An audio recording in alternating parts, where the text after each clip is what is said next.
এটা কত গুরুত্ব। এখানে মরে যাওয়া ভালো, ফাঁকা করা তো বহু দূরের কথা। অসম্ভব হতে পারে না। মোহাম্মদ সাল্লাল্লাহু আলাইহি সাল্লামকে আবার পৃথিবীতে আসতে হবে এবং ঘোষণা দিতে হবে, আমি মোহাম্মদ সাল্লাল্লাহু আলাইহি সাল্লাম পৃথিবী জাতির সামনে ঘোষণা দিয়ে যাচ্ছি যে মানুষ 3 ফুট দৌড়ে দৌড়ে দাঁড়াতে পারে সলাতে, যেহেতু কিয়ামত পর্যন্ত আর কোনোদিন আসবেন না, কাজে এই সিদ্ধান্ত আর কোনোদিন পরিবর্তন হবে না। এবং কাবা ঘর কেন, সারা পৃথিবীর মানুষ যদি ফাঁকা হয়ে মরা পর্যন্ত দাঁড়ায় কিয়ামত পর্যন্ত, তবে এর বৈধতা আসবে না। বৈধতা নিয়ে আসতে হলে আবার কাকে আসতে হবে দুনিয়ায়? মুহাম্মদ সাল্লাল্লাহু আলাইহি সাল্লাম। যেহেতু তিনি কিয়ামত পর্যন্ত আর কোনোদিন আসবেন না, কাজের বৈধতা কোনোদিন আর হবে না। সমস্যা কিসের সমস্যা? আল্লাহ নবী বলছেন যে সকালে মুমিন বিকালে কাফের হবে। সেইটা হয়েছে এখন। ইংরেজদের যুগে হাজারো আলেম ওলামা দেশবাসী ধ্বংস হয়ে গেল, তারা শরীয়ত পরিবর্তন করলো না। বুকে হাত বাঁধবে, বলছে ফাঁসি হবে, বুকে হাত বাঁধবো, জোরে আমিন বলবো, ফাঁসি হবে। এটাই শরীয়ত মনে করে এভাবেই থেকে গেছে, দুনিয়া থেকে চলে গেছে, ফাঁসি হয়ে গেছে, পিছনে হটেনি। কে কি বললো, সুন্দর করে শরীয়তকে উপেক্ষা করে সালাত আদায় করছে। বলছিলাম আপনি শরীয়তের পবিত্রতা দেখলে অবাক হয়ে যাবেন। আমি সেই কথা আজকে বিস্তারিত আলোচনা করছি না, আপনারা এমনিতে দেখতে পারেন অনলাইন আল ইতেশাম টিভি। একবারে করোনা লকডাউন থেকে শুরু করে দীর্ঘদিন যাবৎ এই বিষয়ে আমাদের আলোচনা চলেছে। এখনো তারই জের ধরে সলাতের উপরে আলোচনা চলছে। আপনারা জুমার দিনে উপস্থিত হবেন জামিয়া সালাট ডাঙ্গিপাড়া বায়তুল হাম জামে মসজিদে। আপনাদের সামনে বিষয়ে বিস্তারিত বিবরণ নীতিগতভাবে দেওয়া হবে ইনশাআল্লাহ। বলছিলাম অজু। রাসূল সাল্লাল্লাহু আলাইহি সাল্লাম বলেন, আলা আদুল্লুকুম মায়ামহুল্লাহু বিহিল খাতায়া ওয়া ইয়ারফাউ বিহিদ দারাজাত। শোনো, আমি তোমাদের একটা আমলের কথা বলে দিব যাতে তোমাদের পাপ মিটে যাবে, মান বেড়ে যাবে। শোনো, আমি কি তোমাদের একটা আমলের কথা বলে দিব নাকি, যাতে পাপ মিটে যাবে, মান বেড়ে যাবে? কালুবালা, হ্যাঁ বলবেন না কেন, বলেন সেটা কি, যাতে মান বেড়ে যাবে, পাপ মিটে যাবে। তখন আল্লাহ রাসূল বলছেন, শোনো, এটা হলো ইসবাগুল উযু আলাল মাকারিহি। কষ্টের সময় শীতের দিনে ভালো করে অজু করলে মান বেড়ে যাবে, পাপ মিটে যাবে। কাসরাতুল খতা ইলাল মাসাজিদ, বেশি পায়ে হেঁটে মসজিদে যেতে হবে। মসজিদ থেকে যদি বাড়ি দূরে হয়, পায়ে হেঁটে মসজিদে গেলে পাপ মিটে যাবে, মান বেড়ে যাবে। 3, ইন্তেজারুস সালাহ বাদাস সালাহ, এক সালাতের পরে আর এক সালাতের অপেক্ষা করতে হবে। জোহর পড়েছি কখন আসর হবে, এক সালাতের পরে আর এক সালাতের অপেক্ষা করলে মান বেড়ে যাবে, পাপ মিটে যাবে। মনে থাকবে না মনে হয়? আরেকটা কথা বলে আমরা এখান থেকে আগাবো। আব্দুল্লাহ ইবনে আব্বাস রাদিয়াল্লাহু তাআলা আনহু বলেন, রাসূল সাল্লাল্লাহু আলাইহি ওয়াসাল্লাম বলছেন যে একদা আমাকে আল্লাহ তাআলা বলছেন, মুহাম্মদ হাল তাদরি ফিমা ইয়াখতাসিমুল মালাউল আলা। আচ্ছা মোহাম্মদ, আপনি বলতে পারেন উপরে কি নিয়ে হইচই হচ্ছে? আচ্ছা মোহাম্মদ, আপনি বলতে পারেন উপরে কি নিয়ে হইচই হচ্ছে? বলে না, জি হ্যাঁ আমি বলতে পারি। আল্লাহ, আমি বলতে পারি উপরে কি নিয়ে হইচই হচ্ছে। আল কাফারাত, মানুষের পাপ মিটে যাবে কি করলে এই নিয়ে হইচই হচ্ছে। ফেরেশতাগণ বলছেন যে এই করলে পাপ মিটে যাবে। ফেরেশতাগণ বলা বলি করছেন যে এই করলে পাপ মিটে যাবে। এই নিয়ে ফেরেশতাগণ বলা বলি করছেন। আল কাফারাত, পাপ মিটে যাবে এই কাজ করলে। 1, আল মাকসু ফিল মাসাজিদ বাদা সালাওয়াত, সালাতের পরে মসজিদে বসে তাসবিহ তাহলিল জিকির আজকার করলে পাপ মিটে যাবে, মান বেড়ে যাবে। সালাতের পরে মসজিদে বসে জিকির আজকার করলে পাপ মিটে যাবে, এই নিয়ে হইচই হচ্ছে। আপনার স্বভাবের কথাটা বলি। আপনার স্বভাব হলো যে একদিন একেবারে কোন রকম করে জুমার দিনে যান, আর যেমন সালাম তেমনি দাঁড়িয়ে গেছে। নীতি পরিবর্তন করেন, কাউকে বলা লাগবে না। নীতি পরিবর্তন করেন, জজ কোর্টও নয়, হাইকোর্টও নেই। অর্থ সম্পদকে লুটে নিচ্ছে না, জুতা নিয়ে কেউ পালিয়ে যায়নি, যাই যাবে কি আছে। আপনি সালাম ফিরার সাথে সাথে দাঁড়িয়ে গেলেন কেন? এক, সালাতের পরে মসজিদে বসে জিকির করলে পাপ মিটে যাবে। দুই, অল মাসি আলাল আকদামিল আল জামাত, পায়ে হেঁটে মসজিদে গেলে পাপ মিটে যাবে। তিন, এসবাগুল ওজুল আল মাকারেহে, কষ্টের সময় শীতের দিনে ভালো করে ওযু করলে পাপ মিটে যাবে, মান বেড়ে যাবে। কথা কিন্তু আমার এইটা, ভালো করে ওযু করলে পাপ মিটে যাবে, মান বেড়ে যাবে। এইবার ওযু 1 মিনিট দেখাচ্ছি ভালো করে, তার আগে আপনাকে দেখাই ওযু শেষে উমর রাদিয়াল্লাহু তাআলা আনহু বলেন, রাসূল সাল্লাল্লাহু আলাইহি ওয়াসাল্লাম বলেছেন, মাইয়াকুল বাদাল ওযু, কেউ যদি ওযুর পরে বলে আশহাদু আল্লা ইলাহা ইল্লাল্লাহু ওয়াহদাহু লা শারীকা লাহু ওয়া আশহাদু আন্না মুহাম্মাদান আবদুহু ওয়া রাসূলুহু, তাহলে তার জান্নাতের সবটি দরজা খুলে দেওয়া হবে। ফালাদখুলু মিনাই বাবিন মিনাল আবওয়াব, সে তখন জান্নাতের যে কোনো দরজাতে ঢুকতে পারে। বুখারী মুসলিম। জান্নাতের যে কোনো দরজায় ঢুকতে পারে, বুখারী মুসলিম। আপনি ওযুর পরে যদি বলেন আশহাদু আল্লা ইলাহা ইল্লাল্লাহু ওয়াহদাহু লা শারীকা লাহু ওয়া আশহাদু আন্না মুহাম্মাদান আবদুহু ওয়া রাসূলুহু, আমি সাক্ষ্য দিচ্ছি আল্লাহ ছাড়া কোনো মাবুদ নাই, আমি সাক্ষ্য দিচ্ছি মুহাম্মদ আল্লাহর রাসূল, তার কোনো শরীক নাই আল্লাহর, এই দোয়া যদি আপনি পড়েন ওযুর পরে, তাহলে জান্নাতের 8টি দরজা খুলে দেওয়া হবে, যেটা দিয়ে আপনার ইচ্ছা প্রবেশ করবেন। আব্দুর রাজ্জাক সাহেব, আমরা যে মুখস্থ করেছিলাম আল্লাহুম্মা জাল্লি মিনাত তাওবিন ওয়া জাল্লি মিনাল মুতাতাহিরিন, আল্লাহ তুমি আমাদেরকে তওবাকারীদের অন্তর্ভুক্ত করো, তুমি আমাদের পবিত্রদের অন্তর্ভুক্ত করো। হ্যাঁ, এটা বলতে পারেন, হাদিস ঠিক আছে, তবে নেকি কি হবে তা রাসূল সাল্লাল্লাহু আলাইহি ওয়াসাল্লাম বলেননি। নেকি হবে, তবে কি হবে এমনটা বলেননি। আর যদি এই কালেমা পড়েন তাহলে সব দরজা খুলে গেছে।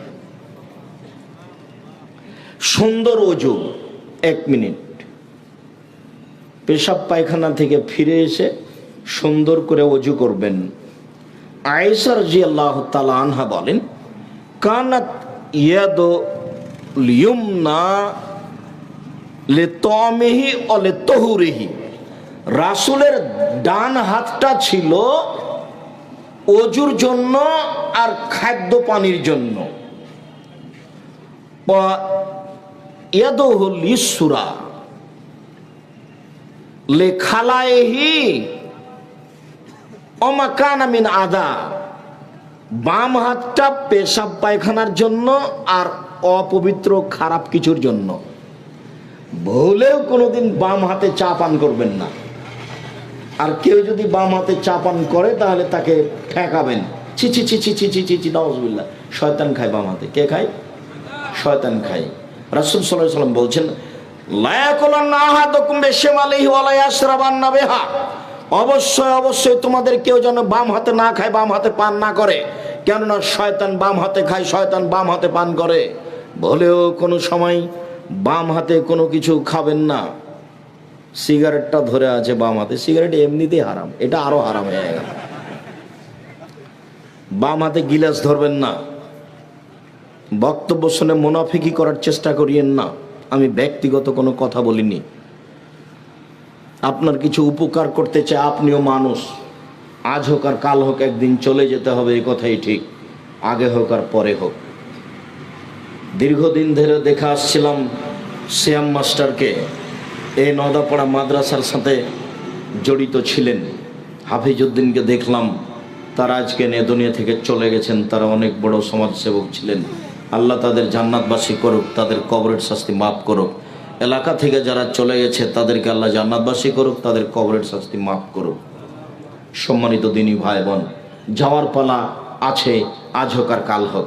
চট করে একটা কথা মনে পড়লো, 1 মিনিট, মনে কিছু নিয়েন না। কথা যদি আপনার গায়ের উপরে লাগে তবু আপনি মনে কিছু নিয়েন না, লাগতেও পারে।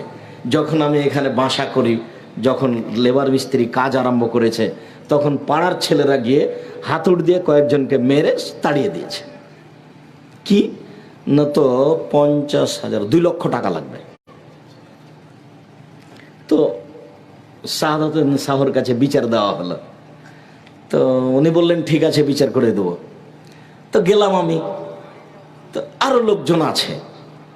একটা লোক স্বাধীন নামে, ওই পাড়া স্বাধীন তার নাম, তো খুব জোরে চিল্লাচিল্লি করছে, বলছে যে হ্যাঁ আপনি যারা কাজ করবে তাদেরকে বলে লেবার মিস্ত্রি নেননি, এরকম কিছু বলছে।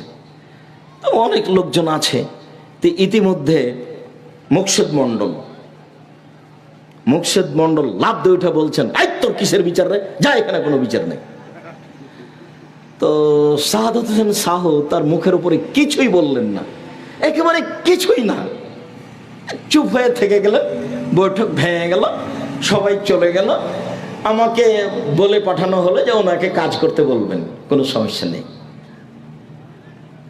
ঠিকই পরের দিন লেবার মিস্ত্রি কাজ করছে, কোনো সমস্যা নেই। তো মুকশেদ মন্ডল নেই, এটা হলো মূল কথা। চলে গেছেন, যাওয়ার পালা আছেই, আজ হোক আর কাল হোক। কাজেই কথাকে উপেক্ষা করে কোনো লাভ নেই। কথাকে উপেক্ষা করে করবেন কি, কি হবে এমন কিছুই না। ভুলেও কোনোদিন বাম হাতে খাদ্য পানি ব্যবহার করবেন না। কাউকে দেখলেই নিষেধ করবেন, ছি ছি ছি ছি, বাম হাতে শয়তান খায়। ও কষ্ট পায়, তাকে তিতা লাগুক আর মিঠা লাগুক তাতে আসে যায় না। বিমানবন্দরে ঢুকে বসে আছি, তো একটা লোক এসে বলছে, চট করে সালাম দিয়ে কথা বলছেন, কথা একটু নরম করে বললে হয় না? আমি বলছি যে আমি তো নরম করে বলতে পারি না, নরম করে বলি না, তার ফলাফল ভালো নয় এই জন্য। তো বলছেন যে নরম করে বললেও তো হয়। তখন আমি বললাম যে আল্লাহ মাফ করুক, এখন বিমানবন্দরে যে লোকগুলো বসে আছে, যদি জরিপ করা হয় যে কার কথা মেনে চলে মানুষ বেশি, আমি যদি প্রথম না হয়ে আমি জাতির সামনে কথা বলবো না, আপনি তদন্ত করেন। তখন চট করে বলছে আমিও আপনার কথা মেনে চলি। তো অনেক দিন থেকে ভাবছিলাম কোনোদিন দেখা হলে বলবো যে একটু নরম করে বললেও তো হয়। নরম করে বললে হবে না, বক্তব্যের গতি এটা নয়।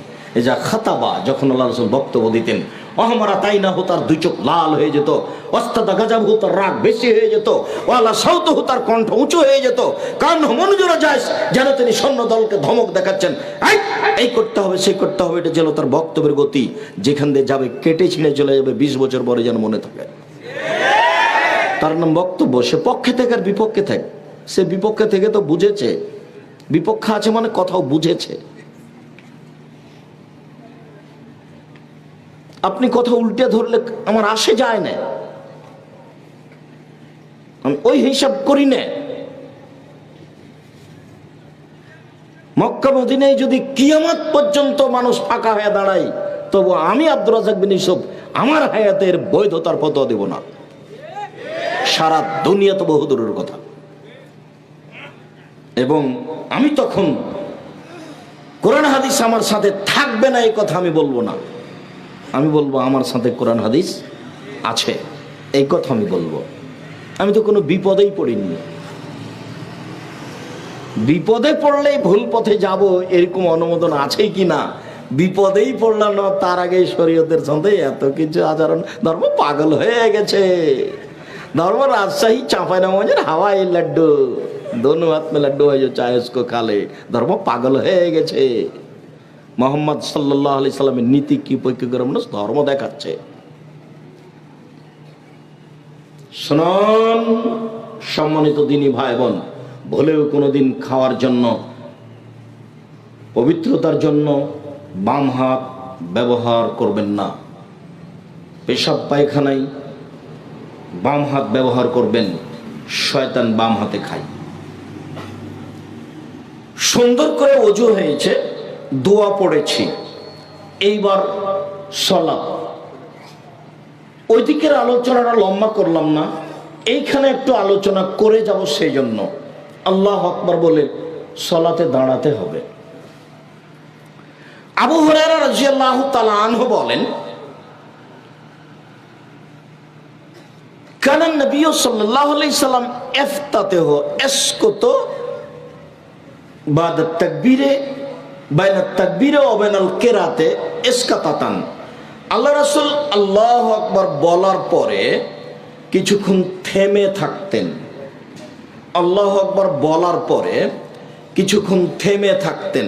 তা আমি বললাম, আল্লাহর নবী, আমার পিতামাতা আপনার জন্য উৎসর্গ হোক, আপনি থেমে চুপ থেকে কি বলেন? আপনি যে চুপ থাকেন তো আপনি কি বলেন? তখন আল্লাহ রাসূল বলছেন, আকুলু, আমি বলি, আল্লাহুম্মা বা'id বাইনি ওয়া বাইনা খাতায়ায়া কামা বা'আদতা বাইনাল মাশরিক ওয়াল মাগরিব।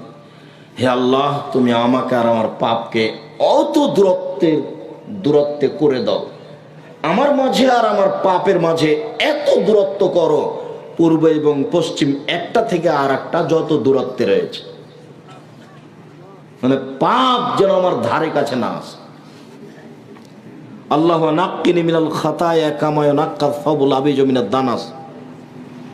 হে আল্লাহ, তুমি আমাকে আমার পাপকে ধুইয়ে দাও ময়লা থেকে, যেমন ভাবে সাদা কাপড়কে ময়লা থেকে ধুয়ে পরিষ্কার করা হয়। আল্লাহ মাগসিল খাতায়া বিল মাই ওয়াস সালজি ওয়াল বারাদ। হে আল্লাহ, তুমি আমার পাপ ধুইয়ে দাও ঠান্ডা পানি দিয়ে, তুষার দিয়ে, বরফ দিয়ে ধুয়ে পরিষ্কার করে দাও। এইটা একটা দোয়া পড়তে পারেন তাকবীরে তাহরিমার পরে। তাকবীরে তাহরিমার পূর্বে একটু কথা বলে রাখি, দাঁড়াবেন, দুই পায়ের মাঝে ফাঁকা রাখবেন, শরীরের ভারসাম্য বজায় রাখতে যতটুকু ফাঁকা রাখা লাগে। দুই পা জমা রাখলে ভারসাম্য রাখা যাবে না। আর মহিলা বৈঠকে চাঁপাইনবাবগঞ্জে বলা হয়েছে যে দুই পায়ের গোড়ালি জমা করে রাখতে হবে, কেননা দুই পা ফাঁকা থাকলে লজ্জাস্থানের যোগাযোগ মাটির সাথে হতে পারে, মাটি অভিশাপ করবে। আবার বৈঠকে বলা হয়েছে, বুবু, তুমি যদি সালোয়ার কামিজ পরে থাকো ভালো কথা, আর যদি শাড়ি পরো তাহলে ল্যাঙ্গট পরতে হবে, অন্যথায় নামাজে দাঁড়ালে লজ্জাস্থানের যোগাযোগ মাটির সাথে হবে। বুবু মিথ্যা কথা বলেছে, ধর্মের নামে একটা অহেতুক নোংরা কথা বলেছে। এত কাপড়ের ব্যবস্থা ছিল না, আর এখানে শিরকি নোংরা কথা কেন? ভুলেও নয়, কখনো নয়। আল্লাহু আকবার বলে সালাতে দাঁড়াবেন, অজু সুন্দর করে করে আসবেন। ওখানে আর একটা কথা রেখে চলে এসেছি, প্রত্যেকটা অঙ্গকে 3 বার করে ধর নাম সুন্দর অজু, 3 বার পানি দেওয়া নয়। কবজি পর্যন্ত একবার ধুইতে গিয়ে 10 বার পানি লাগুক।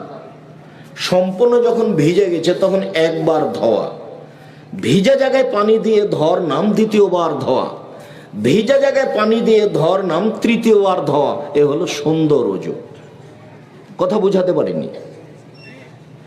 রাসূল সাল্লাল্লাহু আলাইহি সাল্লাম বলেছেন, কেউ যদি সুন্দর করে অজু করে তারপরে 2 রাকাত সালাত আদায় করে, মনে মনে কথা না বলে, ওয়াজাবাত লাহুল জান্নাহ, সে জান্নাতে যাবেই। জরুরি, জান্নাত তার জন্য জরুরি। সুন্দর করে অজু করলেন, এ হলো সুন্দর অজু। আল্লাহু আকবার বলার পূর্বে কোনো দোয়া পড়বেন না, অজু করার পরে যে দোয়া পড়েছেন সেটাই। আল্লাহু আকবার বলার পূর্বে বিসমিল্লাহ বলবেন না।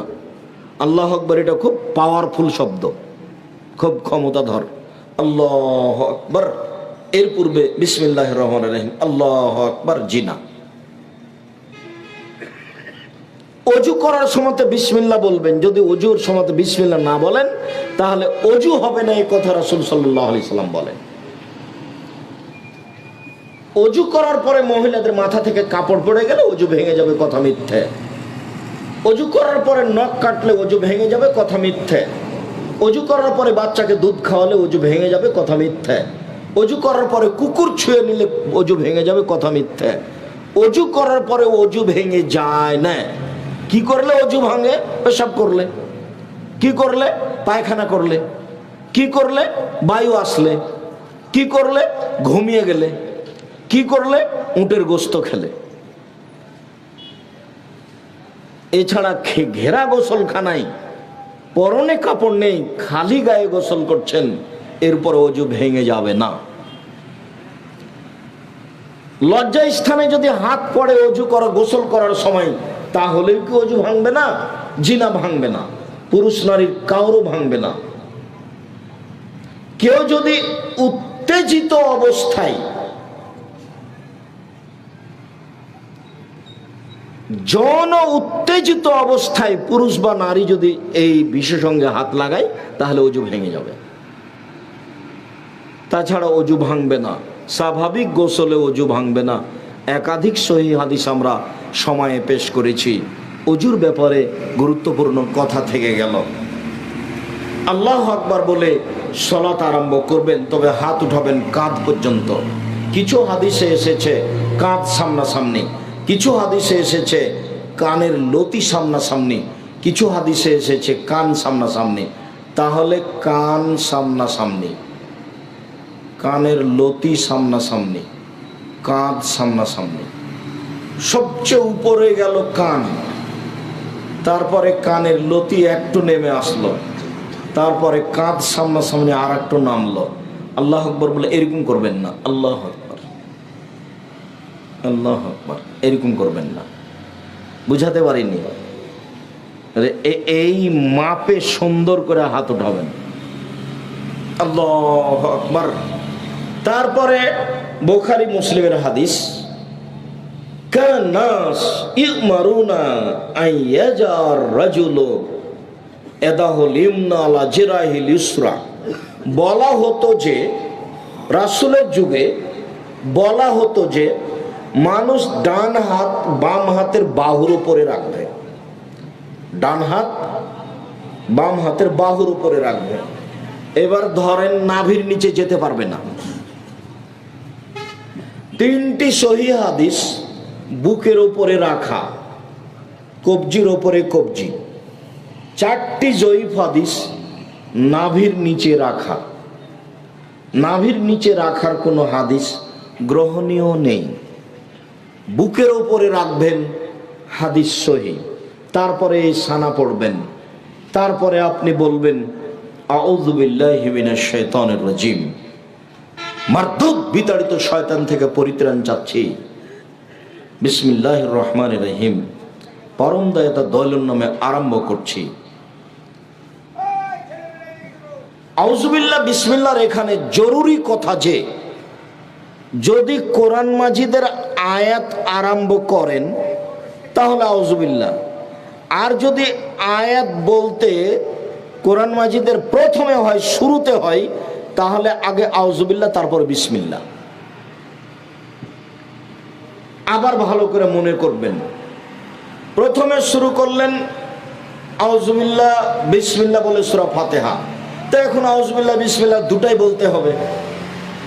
এখন আরেকটা সূরা শুরু করলেন, সূরা ইখলাস, এখন বিসমিল্লাহ বলতে হবে। কিন্তু আরেকটা সূরার প্রথম থেকে শুরু না করে মধ্যে থেকে শুরু করলেন, তখন কি বিসমিল্লাহ বলবেন? জি না। সূরার মধ্যে শুরু করলে বিসমিল্লাহ বলা হবে না। মধ্যে শুরু করলে বাস সূরা ফাতিহা শেষ হয়ে গেল, ওখানে চলে যাব। আলহামদুলিল্লাহি রাব্বিল আলামিন, বিশ্বজগতের প্রতিপালকের প্রশংসা। আর রহমান রাহিম, তিনি হচ্ছেন পরম দাতা দয়ালু। মালিক ইয়াউমিদ্দিন, তিনি হচ্ছেন বিচার দিনের মালিক। ইয়াকা না'বুদু, একমাত্র তোমার ইবাদত করি। ওয়া ইয়াকা নাস্তাঈন, একমাত্র তোমার নিকটে সাহায্য চাই। ইহদিনাস সিরাতাল মুস্তাকিম, তুমি আমাকে সোজা সঠিক পথ দেখাও। সিরাতাল্লাযীনা আন'আমতা আলাইহিম, ওই পথ দেখাবে যে পথের উপরে তুমি দয়া করেছো। ওদের পথ তুমি দেখাও যাদের প্রতি অনুগ্রহ করেছো। গায়রিল মাগযুবি আলাইহিম ওয়ালাদ-দাল্লিন, ওদের পথ দেখায়ও না যারা ভ্রান্ত। যাদের প্রতি তুমি অভিশাপ করেছো, ওদের পথ তুমি দেখায়ও না। আমিন। এই দীর্ঘ সময় ধরে তোমার দরবারে যে প্রার্থনা করলাম, এই প্রার্থনা তুমি কবুল করো। সম্মানিত দিনী ভাই বোন, আপনাদের সাথে এখানে এই সূরা ফাতিহার সূচনাতে আরেকটি কথা থেকে যাচ্ছে যে, আপনাদের সামনে আমি একটা সানা পড়ে দেখালাম, একটা। আল্লাহুম্মা বাঈদ বাইনি ওয়া বাইনা খাতায়ায়া। তবে আয়েশা রাদিয়াল্লাহু তাআলা আনহা থেকে আরেকটা সানা আছে হাদিস সহিহ, সেটা হলো এই সুবহানাকা আল্লাহুম্মা ওয়া বিহামদিকা ওয়া তাবারাকা ইসমুকা ওয়া তাআলা জাদ্দুকা ওয়া লা ইলাহা গায়রুকা। সুবহানাকা আল্লাহুম্মা রাব্বানা ওয়া বিহামদিকা, হে আল্লাহ তোমার প্রশংসা সহকারে তোমার পবিত্রতা বর্ণনা করছি। ওয়া তাবারাকা ইসমুকা, তোমার নাম মঙ্গলময় হোক। ওয়া তাআলা জাদ্দুকা, তোমার মর্যাদা উঁচু হোক। লা ইলাহা গায়রুকা, তুমি ছাড়া কোনো মাবুদ নেই। এইটি আপনি, এই দুরূদ দুইটি আপনি 5 ওয়াক্ত সলাতে, নফল সলাতে পড়তে পারেন। তবে যদি রাতে উঠে সলাত আরম্ভ করেন তখনকার সানা একটু ভিন্ন। মুখস্থ করতে না পারলেও তো চেষ্টা তো করতে হবে। তো ওখানে দুটা সানা বলে আবার এখানে ফিরে আসছি। এক, ঘুম থেকে উঠে কোরআন মাজিদের সূরা আল ইমরানের শেষ রুকুর 5 আয়াত পড়বেন। প্রথম 5 আয়াত, ইন্না ফি খালকিস সামাওয়াতি ওয়াল আরদ ওয়া ইখতিলাফিল লাইলি ওয়ান নাহার, এখান থেকে শুরু করে ইন্নাকা লা তুখলিফুল মিয়াদ 5 আয়াত। এরপরে আপনি বলবেন আশহাদু আল্লা ইলাহা ইল্লাল্লাহু ওয়াহদাহু লা শারীকা লাহু লাহুল মুলকু ওয়া লাহুল হামদু ওয়া হুয়া আলা কুল্লি শাইইন কাদির ওয়া সুবহানাল্লাহি ওয়া আলহামদুলিল্লাহি ওয়া লা ইলাহা ইল্লাল্লাহু আল্লাহু আকবার ওয়া লা হাওলা ওয়া লা কুওয়াতা ইল্লা বিল্লাহ রব্বিগফিরলি। লা ইলাহা ইল্লাল্লাহু ওয়াহদাহু লা শারীকা লাহু, আল্লাহ ছাড়া কোনো মাবুদ নাই, তার কোনো শরীক নাই। লাহুল মুলক, রাজত্ব তার। লাহুল হামদ, প্রশংসা তার। লা ইলাহা ইল্লাল্লাহু ওয়াহদাহু লা শারীকা লাহু লাহুল মুলক ওয়া লাহুল হামদ ওয়া হুয়া আলা কুল্লি শাইইন কাদির, তিনি সর্বশক্তিমান।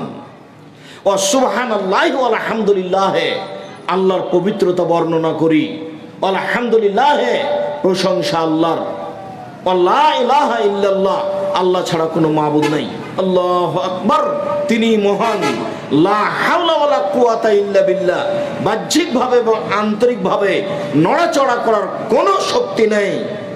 এইটুকু যদি আপনি বলেন, তারপরে রাসূল সাল্লাল্লাহু আলাইহি ওয়াসাল্লাম বলছেন যা দাউস্তুজিবা, এখন যা বলবে সেটাই কবুল করা হবে, যা বলবে সেটাই কবুল করা হবে। ওয়াইন তাওয়াদ্দা, এখন যদি ওযু করে, অসাল্লা, যদি সালাত আদায় করে, কবিলাত সালাতুহু, তাহলে তার সালাত কবুল করা হবে। তাহলে ঘুম থেকে উঠে যদি এই দোয়া পড়েন, লা ইলাহা ইল্লাল্লাহু ওয়াহদাহু লা শারীকা লাহু লাহুল মুলকু ওয়া লাহুল হামদু ওয়া হুয়া আলা কুল্লি শাইইন কাদির ওয়া সুবহানাল্লাহি ওয়া আলহামদুলিল্লাহি ওয়া লা ইলাহা ইল্লাল্লাহু আল্লাহু আকবার ওয়া লা হাওলা ওয়া লা কুওয়াতা ইল্লা বিল্লাহ। আরেকটু কথা এখানে থেকে যাচ্ছে যে এই দোয়া পড়ে যা বলবেন সেটাই কবুল হবে। তার আরেকটু শর্ত হচ্ছে ওযু করে শুইতে হবে। বুঝাতে পারিনি কথা? ওযু করে শুইতে হবে। শোয়ার ব্যাপারে কেবলার দিকে পা করা যাবে না, এটা কিন্তু বিধান নয়, বরং কেবলার দিকে পা করে শোন, এটাই ভালো। কেন কেন মানুষ মনে করলো যে কেবলার দিকে পা করা যাবে না, অথচ শোয়ার ব্যাপারে বিধান হলো ডান কাত বাম কাত, শুইবে ডান কাতে, এটা বিধান।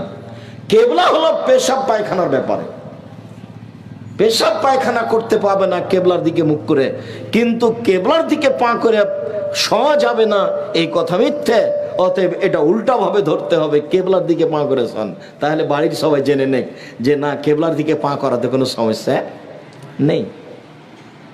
ডান কাতে শুইবেন, গালের নিচে এইভাবে হাতটা রেখে আল্লাহুম্মা বিসমি কামুতওয়াহিয়া, ঠিক আছে। এছাড়া আপনি এই দোয়া পড়তে পারেন, আল্লাহুম্মা আসলামতু নাফসি ইলাইকা ওয়াজ্জাহাতু ওয়াজহি ইলাইকা ওয়া ফাওয়াজতু আমরি ইলাইকা ওয়ালজাতু জাহরি ইলাইকা রাগবাতা রাহবাতান ইলাইকা লা মালজা ওয়া লা মানজা মিনকা ইল্লা ইলাইকা আমানতু বিকিতাবিকা আল্লাযী আনসালতা ওয়া নাবিয়্যিকা আল্লাযী আরসালতা। বুখারী মুসলিম। রাসূল সাল্লাল্লাহু আলাইহি ওয়াসাল্লাম এই দোয়া পড়ে নিয়মিত ঘুমাতেন। ওযু করে এই দোয়া পড়ে ঘুমিয়ে যাবেন, তারপরে উঠে এই দোয়া পড়বেন। এখন যা প্রয়োজন সেটা বলতে পারেন এখন যে নদাপাড়ায় একটা জমির ব্যবস্থা করে দাও, বলতে পারেন যে একটা ভ্যানের ব্যবস্থা করে দাও, বলতে পারেন যে আমার ব্যবসায় এখন বরকত দাও, এছাড়া আপনি বলতে পারেন ঘুম থেকে উঠে আল্লাহুম্মা লাকাল হামদ, হে আল্লাহ তোমার প্রশংসা, আনতা কাইয়ুমুস সামাওয়াতি ওয়াল আরদি ওয়া মান ফিহিন্না, তুমি আকাশ জমিন এবং এর মধ্যে যা কিছু আছে সব কিছুর প্রতিষ্ঠাতা। ওয়ালাকাল হামদ, আনতা নূরুস সামাওয়াতি ওয়াল আরদ, প্রশংসা তোমার, তুমি আকাশ জমিন এবং এর মধ্যে যা কিছু আছে তার আলো। ওয়ালাকাল হামদ, আনতা মালিকুস সামাওয়াতি ওয়াল আরদি ওয়া মান ফিহিন্না, তুমি আকাশ জমিন এবং এর মধ্যে যা কিছু আছে তার মালিক। ওয়ালাকাল হামদ, প্রশংসা তোমার, আনতাল হাক্ক, তুমি সত্য, ওয়াদাকাল হাক্ক, তোমার ওয়াদা সত্য, অলেকাওকা হাক্কুন, বিচারের মাঠে তোমার সাক্ষাৎ সত্য, অকাওলকা হাক্কুন, তোমার কথা সত্য, অল জান্নাত হাক্কুন, জান্নাত সত্য, অন্নার হাক্কুন, জাহান্নাম সত্য, অন্নাবিউন হাক্কুন, নবীগণ সত্য, মুহাম্মাদুন হাক্কুন, মুহাম্মদ সত্য। আল্লাহুম্মা লাকা আসলামতু, হে আল্লাহ আমি তোমার কাছে মাথা নত করলাম, অবেকামান্ত, আমি তোমাকে মেনে নিলাম, ওয়া আলাইকা তাওয়াক্কালতু, আমি তোমার উপরে ভরসা করলাম, ওয়া ইলাইকা আনাবতু, আমি তোমার নিকটে ফিরে গেলাম, অবেকা খাসামত, আমি তর্ক বিতর্ক কথাবার্তা সব তোমার কাছে করলাম, ওয়া ইলাইকা হাকামত, আমার বিচার আমি তোমার কাছে পেশ করলাম, এত কিছু আমি তোমার কাছে করলাম, তুমি আমার একটা কথা শোনো, ফাক ফেরিলি, তুমি আমাকে ক্ষমা করো, মা কাদ্দাম তো, যা আগে করেছি, ও মা আক্ষার তো, যা পরে করেছি, ও মা আশ্রার তো, যা গোপনে করেছি, ও মা আলান্ত, যা প্রকাশ্যে করেছি, অমান্তা আলাম বিহি মিন্নি, আমি তো জানি না, তুমি জানো আমি জীবনে কত পাপ করেছি, সব পাপ ক্ষমা করে দাও। আনতাল মুকাদ্দেম, তুমি আগে থেকে আছো, আনতাল মুআখির, তুমি চিরদিন থাকবে, লা ইলাহা ইল্লা আনতা, তুমি ছাড়া কোনো মাবুদ নেই, লা ইলাহা গায়রুকা, তুমি ছাড়া সত্য কোনো মাবুদ নেই। এই দোয়া পড়তে হবে তাহাজ্জুদ পড়তে উঠলে। ভারী লাগলো নাকি? কত কি মুখস্থ করে নিলেন, আর কত কি করলেন মিছিলে, আর কত কি বললেন, এটা ভারী লাগলো? জীবনের অনেক অংশ পার হয়ে গেছে, আজকে সিদ্ধান্ত পরিবর্তন করতে হবে, আজকে সিদ্ধান্ত পরিবর্তন করে এই নীতিতেই আসতে হবে, বিকল্প কোনো পথ নেই। বিসমিল্লাহির রহমানির রহিম, পরম দাতা দয়ালু নামে আরম্ভ করছি যে কোনো একটি সূরা। বিসমিল্লাহির রহমানির রহিম, কুল হুয়াল্লাহু আহাদ, হে নবী আপনি বলুন আল্লাহু একক, আল্লাহু সামাদ, তিনি নিরপেক্ষ মুখাপেক্ষীহীন, লাম ইয়ালিদ, তিনি কাউকে জন্ম দেননি, ওয়ালাম ইউলাদ, তিনি কারো থেকে জন্ম নেননি, ওয়ালাম ইয়াকুল লাহু কুফুয়ান আহাদ, তার সমকক্ষ কেউ নেই। এই বলে আল্লাহু আকবার, হাত ওই পর্যন্ত উঠিয়ে এবার যেতে হবে রুকুতে। রুকুতে যাওয়ার পূর্বে কয়েকটি জরুরি কথা। আয়েশা রাদিয়াল্লাহু তাআলা আনহা বলেন, রাসূল সাল্লাল্লাহু আলাইহি সাল্লাম যখন রুকুতে যেতেন তখন তার হাঁটুকে এভাবে চেপে ধরতেন আর হাত দুটিকে সোজা রাখতেন। ওলা ইসাব্বিহু রাসাহু, মাথা নিচু না করতেন না উঁচু করতেন, মাথা না নিচু করতেন না মাথা উঁচু করতেন, একবারে পিঠ সোজা করে রাখতেন। একাধিক সহিহ হাদিস, পিঠটা এভাবে বাঁকা করে রাখবেন না। রুকু সিজদা ভুল হলে কিন্তু সালাত কবুল হবে না। তিনটে জায়গায় ত্রুটি থাকলে সালাত কবুল হবে না। এক ওযু, দুই রুকু, তিন সিজদা। সালাত এমন একটি ইবাদত যার উপরে নির্ভর করে অন্যান্য ইবাদত। সালাত এমন একটি ইবাদত যার উপরে নির্ভর করে অন্যান্য ইবাদত। কোমর থেকে সামনের ওজন হাতের উপরে রেখে দিয়ে আপনি বলবেন সুবহান রাব্বিয়াল আযীম, উঁচু আল্লাহর পবিত্রতা বর্ণনা করছি। নইলে আপনি বলবেন সুবহানাকা আল্লাহুম্মা রাব্বানা ওয়া বিহামদিকা আল্লাহুম্মা ইগফিরলি, হে আল্লাহ তোমার প্রশংসা সহকারে পবিত্রতা বর্ণনা করছি, তুমি আমাকে ক্ষমা করো। নইলে আপনি বলবেন সুবহুন কুদ্দুসুন রব্বুল মালাইকাতুর রূহ, তুমি পাক, তুমি পবিত্র, তুমি ফেরেশতার প্রতিপালক, তুমি জিবরাইলের প্রতিপালক। নইলে আপনি বলবেন সুবহানা যিল জাবরুতি ওয়াল মালাকুতি ওয়াল কিবরি ওয়াল আজমাত। নইলে আপনি সুবহান রাব্বিয়াল আযীম বলতে থাকবেন, বলতে থাকবেন, বলতে থাকবেন। তিনবারের হাদিস ঠিক নয়। 10 বারের হাদিস ঠিক নয়, 5 বারের হাদিস ঠিক নয়, যে যা পারে। মনে থাকবে না মনে হয়? যে যা পারে বেশি বেশি বলার চেষ্টা করবেন। সাহাবী বলছেন আল্লাহর নবী রুকুতে থেকে গেলেন সূরা বাকারা পড়ার সমান। সূরা বাকারা 2.5 পারা, মানে হিসাব নিকাশের বাইরে চলে গেল। মানুষই তো করেন, আমি আর আপনি চেষ্টা করলে পারবো, চেষ্টাই করি না, সাহসই করি না, তাহলে কি হবে? এটাও তো একটা গুরুত্বপূর্ণ ইবাদত। রুকুতে এগুলি বলছি। এবার সামি আল্লাহু লিমান হামিদা, একবার সোজা হয়ে দাঁড়াবেন। আল্লাহ ওই লোকের প্রশংসা শুনলো যে তার প্রশংসা করলো। মিলাস সামাতে, আকাশ পরিমাণ প্রশংসা, মিলাল আরদ, জমিন পরিমাণ প্রশংসা, মিলামা বাইনাহুমা, আকাশ জমিনের মধ্যে যে ফাঁকা আছে এই পরিমাণ প্রশংসা, মিলামা শেতামিন শাইন বাদ, এরপরে তুমি যত চাও তত তোমার প্রশংসা। এইগুলি বলে আপনি সিজদায় যাবেন। এই ছেলে, এইগুলি বলে আপনি সিজদায় যাবেন। সিজদায় অনেক দোয়া, সুবহান রাব্বিয়াল আলা, এছাড়া দোয়ার বই থেকে অনেক দোয়া মুখস্থ করে নেবেন।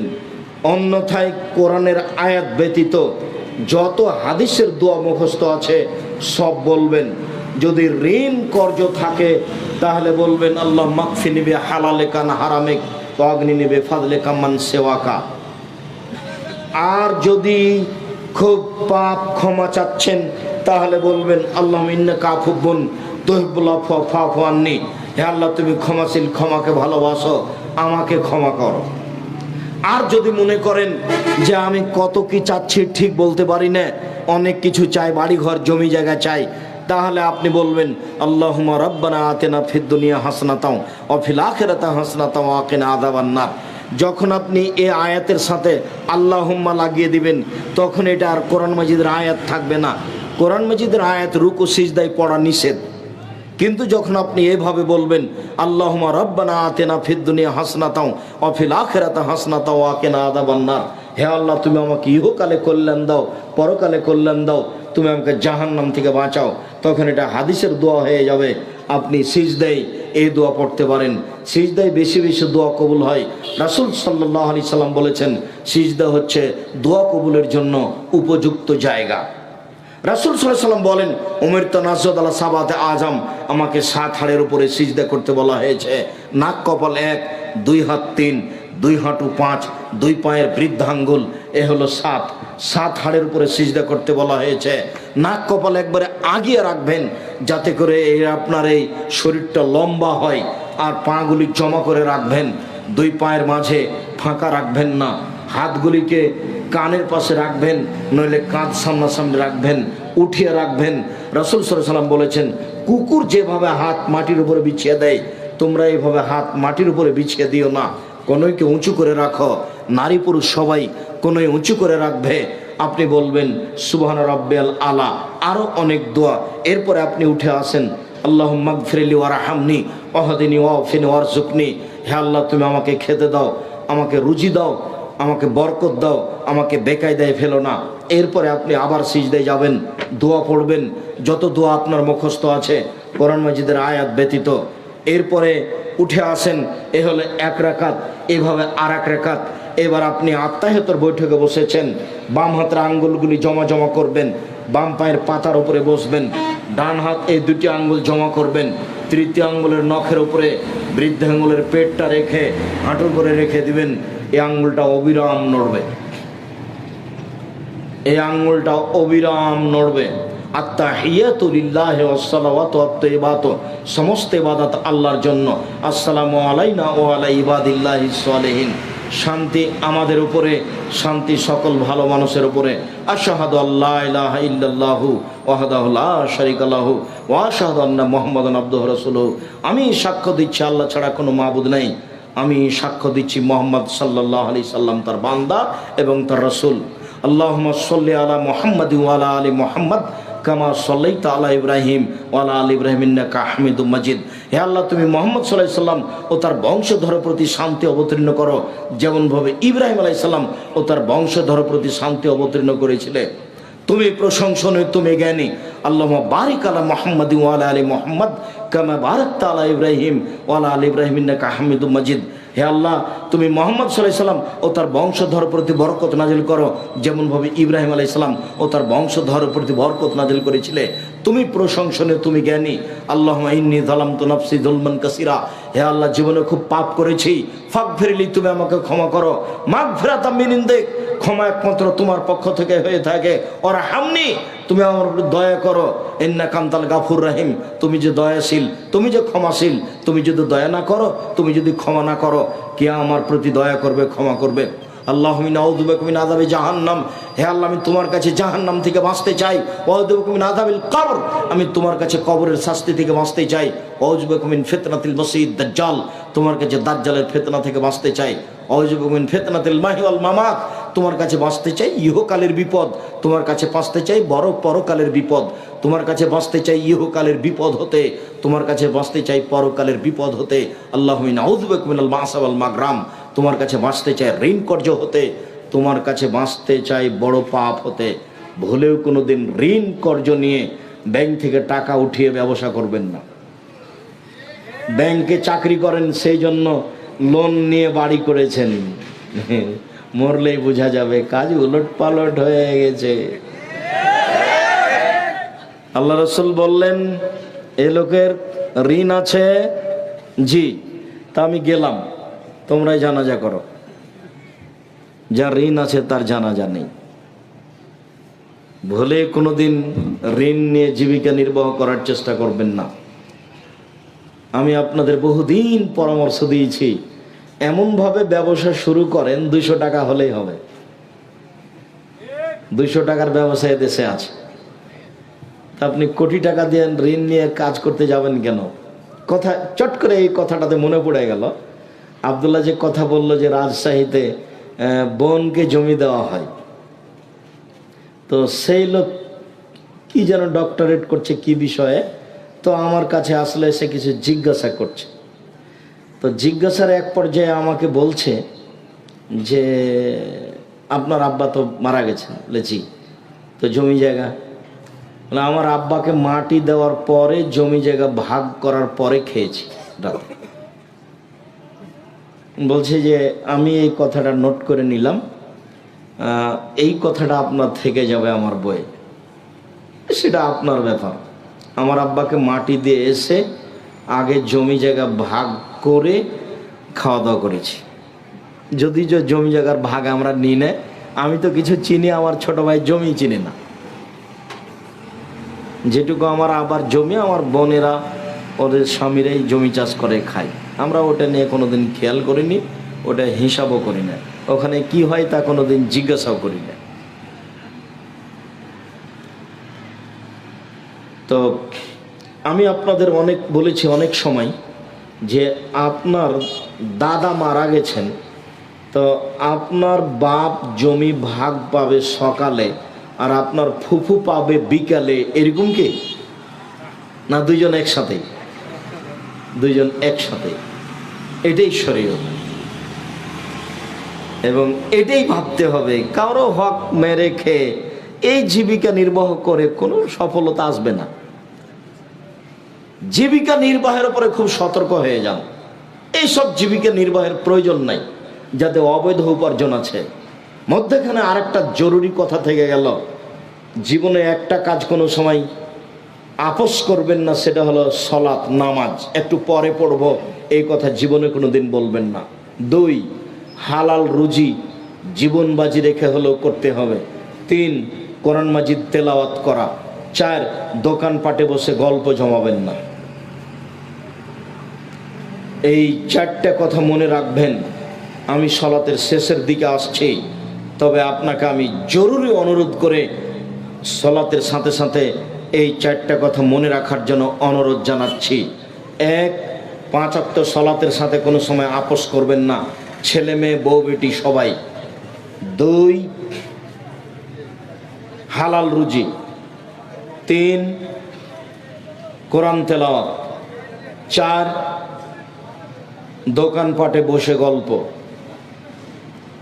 দোকান বসবেন, ওখানে টিভি চলছে, জীবনটা একেবারে 16 আনায় মিছে। আর ছেলে মেয়েকে এত মোবাইল ব্যবহার করতে দিবেন না, এগুলো সব বন্ধ করতে হবে। সমাজের জাতির ছেলে মেয়ের চরিত্র আপনার সহযোগিতায় ধ্বংস হয়ে যাচ্ছে, এটা আপনাকে খুব ভালোভাবে খেয়াল করতে হবে আহাল পরিবারের ওপরে। আর মুসলিম বোন, আমি আপনাকে অনুরোধ জানিয়ে বলছি, আপনি গভীর রাত মনে করে হয়তো বা কষ্ট পাচ্ছেন বা চলে গেছেন, আপনার জন্য জান্নাতের সব দরজা খোলা। এদিকে দেখেন, 4টা কাজ করতে পারলে: 1, 5 ওয়াক্ত সালাত আদায় করবেন; 2, রমজান মাসে সিয়াম পালন করবেন; 3, স্বামীকে মেনে চলবেন, তিতা লাগলেও মিঠা লাগলেও। স্বামীকে মেনে চলতে হবে, এই কথাই ঠিক, তিতা লাগলেও মিঠা লাগলেও। 4, জেনায় লিপ্ত হবেন না। যদি কোনো দিন দুর্ঘটনা হয়ে গিয়েও থাকে তাহলে তওবা করেন, ভালো পথ ফিরে আসতে পারবেন, ভালো পথে ফিরে আসতে পারবেন ইনশাআল্লাহ। 4টা কাজ থেকে বিরত থাকেন, 4টা কাজ করেন, জান্নাতের সব দরজা খোলা। 1, 5 ওয়াক্ত সালাত আদায় করবেন; 2, রমজান মাসের সিয়াম পালন করবেন; 3, স্বামীকে মেনে চলবেন, তিতা লাগলেও মিঠা লাগলেও। অনেক সময় স্বামীকে মেনে চলা যায় না, তার মুখের গালি, তার অকথ্য ভাষা অনেক কষ্ট দেয়, যার কারণে মনটা খুব কষ্ট পায়। 1 গ্লাস পানি চাইলে গ্লাসটা নিয়ে সামনে গিয়ে একবারে থেকনা দিয়ে রেখে দেওয়া হয়। সেটা যাই হোক, যেহেতু এর সাথে সংসার করছেন, কাজেই স্বামীকে মেনেই চলতে হবে, যতই খারাপ লাগুক। আমার আর আপনার কিছু করার নেই, রাসূল সাল্লাল্লাহু আলাইহি ওয়াসাল্লাম এভাবে বলেছেন। 4, জেনায় লিপ্ত হবেন না, জান্নাতের সব দরজা খোলা। আপনাকে আরও একটি অনুরোধ করে যাচ্ছি, জরুরি প্রয়োজন ছাড়া বাড়ির বাইরে যায়েন না। জরুরি প্রয়োজন ছাড়া বাড়ির বাইরে যায়েন না। বাড়ির বাইরে গিয়ে নিজের মান সম্মান রক্ষা করা যাবে না। কোনো মহিলা বাড়ির বাইরে গিয়ে তার মান সম্মান রক্ষা করতে পারে না। কোনো মহিলা পয়সা উপার্জন করে, চাকরি বাকরি করে মান সম্মান রক্ষা করতে পারে না। যেদিন মুহাম্মদ সাল্লাল্লাহু আলাইহি সাল্লাম বিদায় হজের ভাষণে, ওই আরাফার মাঠে বিদায় হজের ভাষণে তিনি বললেন, পৃথিবীর মানুষ, হে পুরুষ মানুষ, তোমরা শুনে রাখো, তোমাদের আমি সতর্ক করছি মহিলাদের ব্যাপারে। পৃথিবীর মানুষ, আমি তোমাদেরকে সতর্ক করছি মহিলাদের ব্যাপারে। 1, তোমরা আল্লাহর সাথে ওয়াদা করে মহিলাদেরকে বাড়িতে নিয়ে এসেছ। 2, তোমরা মোহর দিব বলে তাদেরকে হালাল করেছ। 3, রুজির দায়িত্বে তোমরা। 4, কাপড়ের দায়িত্বে তোমরা, ভরণ পোষণের দায়িত্বে তোমরা। তাহলে স্বামী তার উপার্জনের জিম্মেদারি পালন করবে, এই কথাই ঠিক। আপনি উপার্জন করে সংসারের সমস্যা ঘটাবেন, এই সংসার সুখময় শান্তিপূর্ণ হতে পারে না। যেখানে গন্ডগোল আছে, হইচই আছে, মারামারি আছে, মুখ কথা কাটাকাটি আছে, সেটা সংসার নয়। আল্লাহ তাআলা বলছেন, আমি মহিলাদেরকে সৃষ্টি করেছি যাতে করে তাদের স্বামীরা তাদের কাছে শান্তি তৃপ্তি পায়। যদি আপনাদের দুইজনের মাঝে তর্ক বিতর্ক হয়, যদি সবসময় কথা কাটাকাটি হয়, তাহলে সেখানে শান্তি আছে কি আর তৃপ্তি আছে কি? কথায় কথায় যদি ঝগড়া হয়, তাহলে সেখানে শান্তি আছে কি আর তৃপ্তি আছে কি? নিজের ব্যক্তিত্বকে সবকে একেবারে মাটিতে মিশিয়ে দিয়ে নিজেকে মনে করেন আমার শান্তি তৃপ্তি আমার স্বামীর নিকটেই, আমি তার 2 পায়ের নিকটে সম্মান জানিয়ে তাকে মূল্যায়ন করে জীবিকা নির্বাহ করব। তাহলে আপনিও শান্তিতে থাকবেন, আপনার স্বামীও শান্তিতে থাকবে। এ কথাই ঠিক। আব্দুর রাজ্জাক সাহেবের কথাকে উপেক্ষা করে নারী জাতি 71 টিভিতে সফলতা আনতে পারে না, এটা অসম্ভব। আমি বহুদিন বলেছি, নারীদেরকে সৃষ্টি করা হয়েছে বাচ্চা প্রসবের জন্য এবং স্বামীকে শান্তি তৃপ্তি দেওয়ার জন্য। এটা আমি বলিনি, এসব টিভির আমি 5 পয়সা দাম দিই না। আপনি কি মনে করেন ও শতবার বললেও আমাকে হিসাব করে তাকে কথা বলতে হবে, এই কথা আমি কোনোদিন ভাবিনি। জাতির কলঙ্ক নারী হচ্ছে বেগম রোকেয়া, আমাকে নতুনভাবে বলতে হবে না। আমি সেদিনে বলে এসেছি, বেগম রোকেয়া কেমন নারী সেটা আপনাকে যদি জানতে হয় তাহলে কেন হব অবরোধবাসিনী বই পড়তে হবে। মুসলিম নারীর প্রতি তার কত নোংরা কলম। অবরোধবাসিনী, তার একটা বই পাওয়া যাবে। কেন হব অবরোধবাসিনী? নারীকে সৃষ্টি করা হয়েছে শান্তি তৃপ্তির জন্য, এ কথা আমি বলিনি, এ কথা আল্লাহ বলেছেন। নারীকে সৃষ্টি করা হয়েছে বাচ্চা প্রসবের জন্য। এ কথা আমি বলিনি, এ কথা আল্লাহ বলছেন। আল্লাহ বলছেন নিসাউকুম হারসুল্লাকুম ফাতু হারসাকুম আন্না শাইতুম। পৃথিবীর মানুষ, তোমরা তোমাদের স্ত্রীর কাছে তোমাদের খেতে আসো। তোমাদের জমি, তোমাদের স্ত্রী তোমাদের জমি, তোমাদের স্ত্রী তোমাদের ক্ষেত। তোমরা তোমাদের জমিতে তোমাদের খেতে আসো তোমাদের ইচ্ছা মতো, যেভাবে তোমাদের ইচ্ছা হয় সেভাবে। সকালে কি, বিকালে কি, দুপুরে কি, ভরা পেটে কি, খালি পেটে কি, চন্দ্রগ্রহণ লাগলেই কি, সূর্যগ্রহণ লাগলেই কি আর না লাগলেই কি, সফরে বের হচ্ছেন না হচ্ছেন, কোনোটার সাথে সম্পর্ক নেই। এ কথা আল্লাহ তাআলা বলেন। এটা তোমার ক্ষেত, এটা তোমার জমি। জমিতে যেমন শস্য উৎপাদন হয়, স্ত্রীর মাধ্যমে সন্তান উৎপাদন হবে। এ কথা আল্লাহ তাআলা বলছেন। স্ত্রীকে সৃষ্টি করা হয়েছে সন্তান উৎপাদনের জন্য। স্ত্রীকে, মহিলাকে সৃষ্টি করা হয়েছে স্বামীকে শান্তি তৃপ্তি দেওয়ার জন্য। যারাই এই কথা উপেক্ষা করে সমাজে কিছু করতে চেয়েছে, তারা কোনোদিন মরা পর্যন্ত সফলতা আনতে পারবে না, বরং পরকালে হারাবে, জাহান্নামে যেতে হবে, জান্নাত হবে না। দিনরাত স্বামীর সাথে তর্ক বিতর্ক করে, ঘোরাঘুরি করে, গন্ডগোল করে জান্নাত লাভ করা যায় না। মরার আগে জান্নাত হারিয়ে গেছে। অনেক কষ্ট করে পয়সা উপার্জন করলেন, সংসারও করলেন ছেঁকড়া বেকড়া করে, কি করে, আর পরকালে জাহান্নাম যেতে হলো। তাহলে আপনি সফলতা কি করলেন? সম্মানিত দিনী বোন, আমি আপনাদের অনুরোধ জানাচ্ছি, জরুরি প্রয়োজন ছাড়া বাড়ির বাইরে যাবেন না। কেন আপনাকে হাটে যাওয়া প্রয়োজন হচ্ছে? কেন আপনার বাজারে যাওয়া প্রয়োজন হচ্ছে? আমাদের তো সংসার চলে। কই, আমাদের তো কোনোদিন হাটে বাজারে যাওয়া প্রয়োজন হয়নি। আমি 97 সাল থেকে এখানে আছি। আমি নদাপাড়ায় কোনোদিন চায়ের স্টলে বসিনি, কোনো দোকানে বসা আমার প্রমাণ নেই। কই, আমার দিন তো চলছে, আটকে নেই তো। আমরা তো কোনোদিন হাটে বাজারে যাই না। আমাদের বাড়ি থেকে কোনো সময় হাটে বাজারে যায় না। আমাদের বাড়ির মহিলারা কোনোদিন বাজার থেকে কোনো জিনিস কিনা প্রয়োজন মনে করে না। আমরা তো বেঁচে আছি, দেশে আছি তো, চলছে তো। নিজে হাট বাজার করলেন, পাপ উপার্জন করলেন, আবার স্বামীর সাথে ভালো সংসার করতে পারলেন না, তো কি হলো তাহলে? কোনটা হলো? ইহকালও গেল, পরকালও গেল। মর্মে সকল দিনই ভাই বোনকে বিষয়টি জোরালোভাবে দেখার জন্য অনুরোধ জানাচ্ছি। আর আপনাকে বলছি, আপনি মুখটা খারাপ করবেন না, কথায় কথায় স্ত্রীকে গালি দিয়েন না।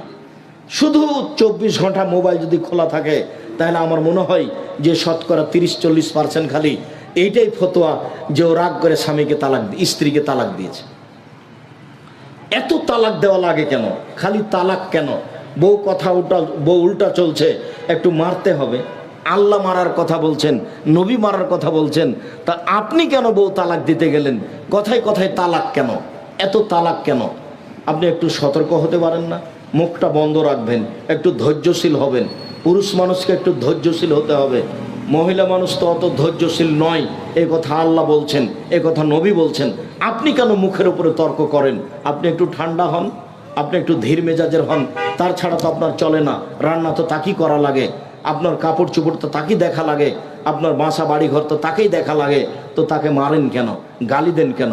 সম্মানিত দিনী ভাই, অযথা স্ত্রীর উপরে রাগ করে গালি দিয়ে সংসারটাকে জাহান্নামে পরিণত করিয়েন না।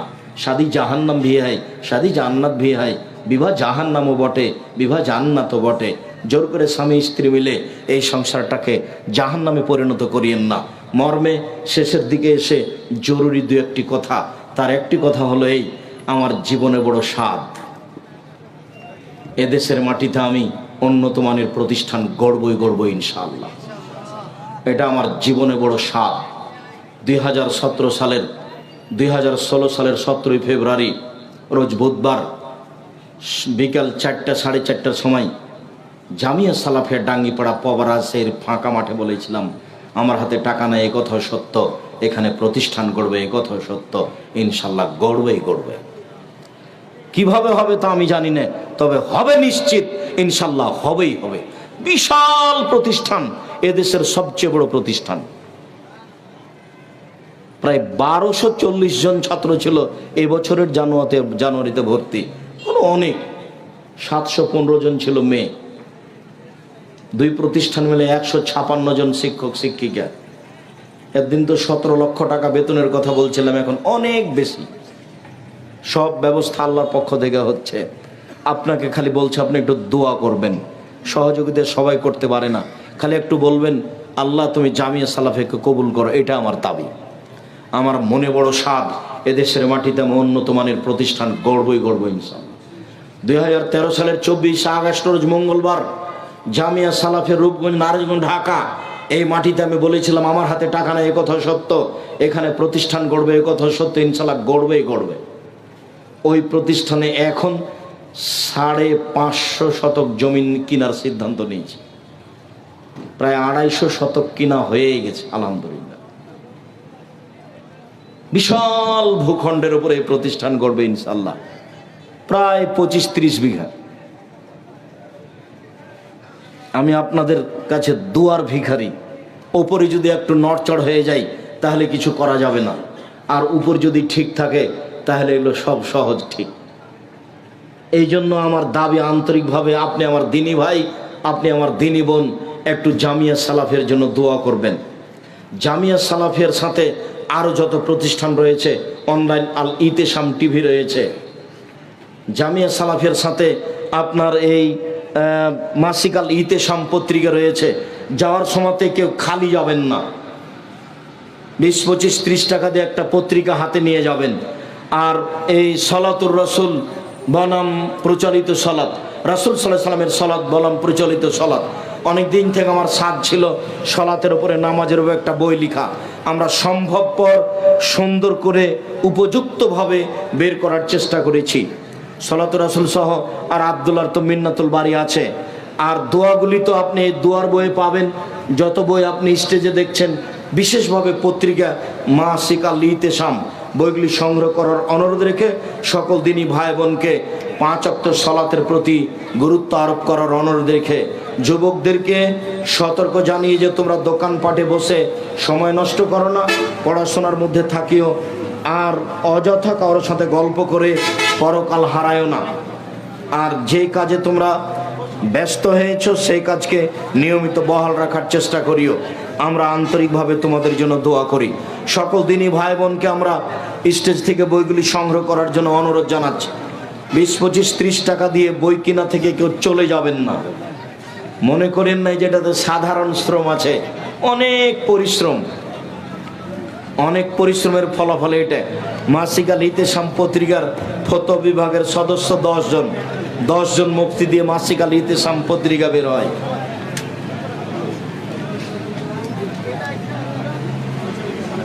জিজ্ঞাসা, ভাস্কর্য ইস্যুতে তাওহীদি জনতার করণীয় কি?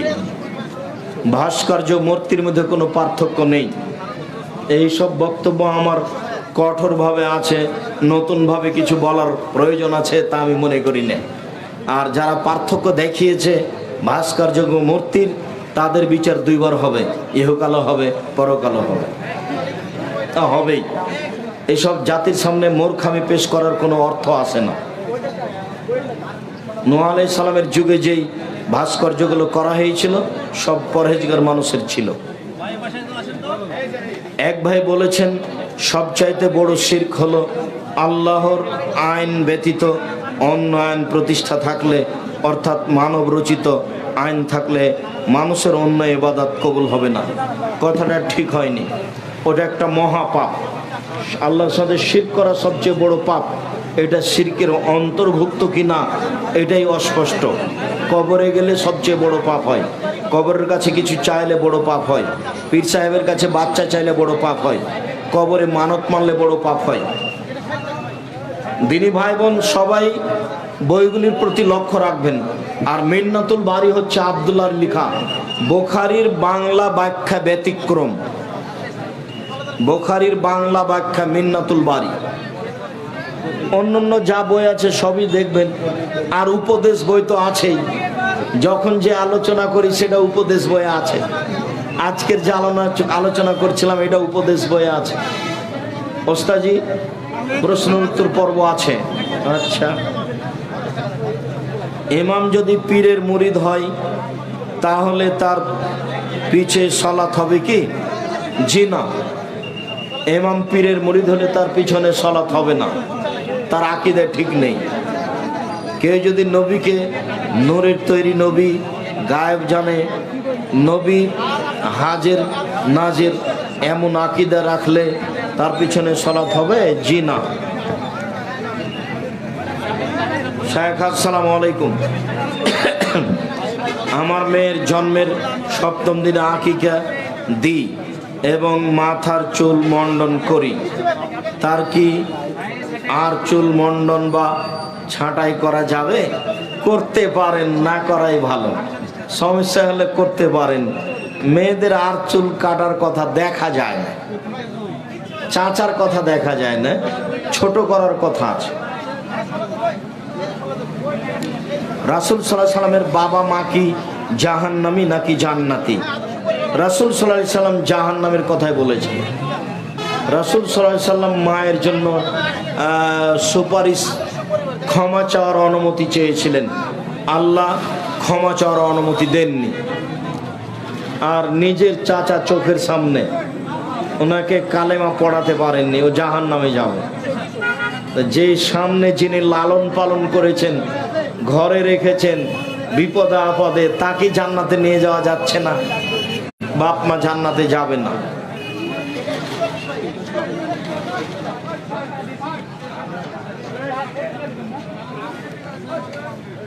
হাত তুলে একাকী দোয়া করার সময় সূরা ফাতিহা দিয়ে দোয়া করার সময় কি সূরা ফাতিহার শুরুতে বিসমিল্লাহ বলতে হবে?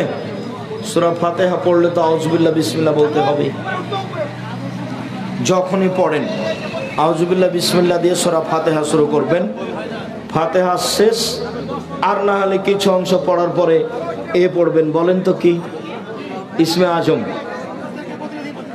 আল্লাহ মিনাসসালাকা বিআন্নাকা আনতাল্লাহ লা ইলাহা ইল্লা আনতাল আহাদুস সামাদুল্লাযী লাম ইয়ালিদ ওয়া লাম ইউলাদ ওয়া লাম ইয়াকুল লাহু কুফুয়ান আহাদ। ইসমে আজম পড়বেন, তারপরে দুরূদ, তারপরে নিজের কথা। জেনা ও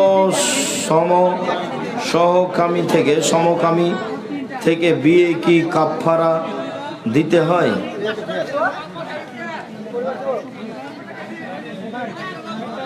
জেনা ও সমকামিতা থেকে ফিরে কাফারা নেই, এগুলো কাবিরা গুনাহ, তওবা করতে হবে। বিচার হলে হলো, বিচার না হলে তওবা। আল্লাহ ক্ষমা করতে পারেন, তিনি সর্বশক্তিমান, নিরাশার কিছু নেই। পুত্র সন্তান হলে গরু জবাই করে এলাকার জনগণকে খাওয়ার এমন মানত করা যাবে কি? মানত করলে দিতেই হবে, মানত করে কোনো লাভ নেই। তবে যদি মানত করে থাকেন তাহলে জবে করেন, তবে এটা আকিকা হিসাবে জবে করবেন না, আগের দিন করে নিয়েন সন্ধ্যার সময়।